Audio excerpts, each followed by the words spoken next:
When police officers stop a suspected drunk driver, they usually ask the driver to take a field sobriety test. It's actually 3 tests intended to give officers indications about the driver's level of impairment, and police say the tests work.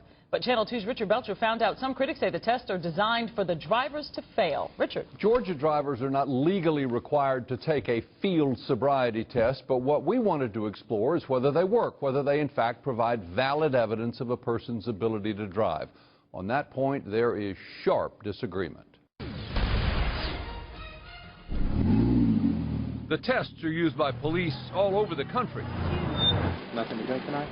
Walk slowly, putting one foot directly in front of the other. Stand, holding one foot off the ground. And the test where the driver is asked to follow an object with his eyes. Police like them. You can tell within a few minutes in doing the 3-test battery whether or not somebody is impaired by alcohol and/or drugs. I would never recommend anyone take the field sobriety test. But not Dr. Spurgeon Cole. I want you to follow the tip of my pen with just your eyes. He's a retired psychology professor at Clemson University. Okay, you may begin. An expert in the study of measurements. Each step I want you to try to touch your heel to your toe. And a skeptic about the value of field sobriety tests. It's designed to fail. There are no norms. So there is no average score.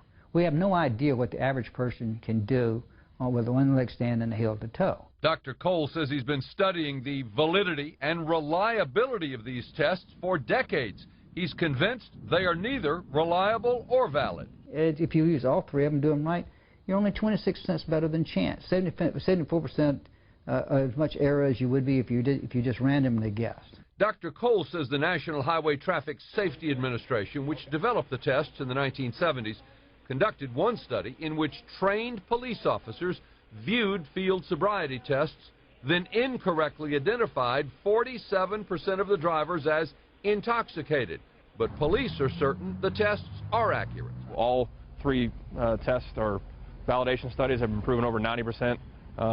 If the 3-test battery is done and interpreted correctly, then you make a correct arrest decision. The best thing to do is to politely say, no thank you, I don't want to try to do those. A lawyer for 35 years, Bubba Head is known as one of the best DUI defense lawyers in the country. Don't be tempted, he warns, just because the field sobriety tests seem so simple. The people get out there and suddenly they find that the road has rocks, glass, pebbles. They got a tractor trailer coming by at 70 miles an hour on the interstate, and they can't believe that they're standing out there. Critics like Bubba Head and Spurgeon Cole contend that officers rarely employ the tests to conclude that a driver is not impaired.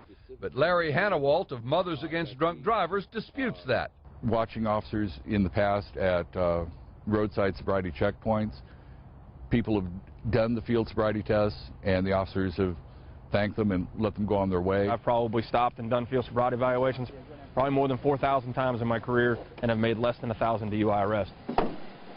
Again, the field sobriety tests are not mandatory in Georgia, but a blood alcohol test, it is mandatory. Tomorrow at 5, what happens if you refused a blood alcohol test? Our Whistleblower 2 investigation found that if you're stopped by one local police department, you are probably in luck. That's tomorrow at 5. Jovita? Thanks, Richard.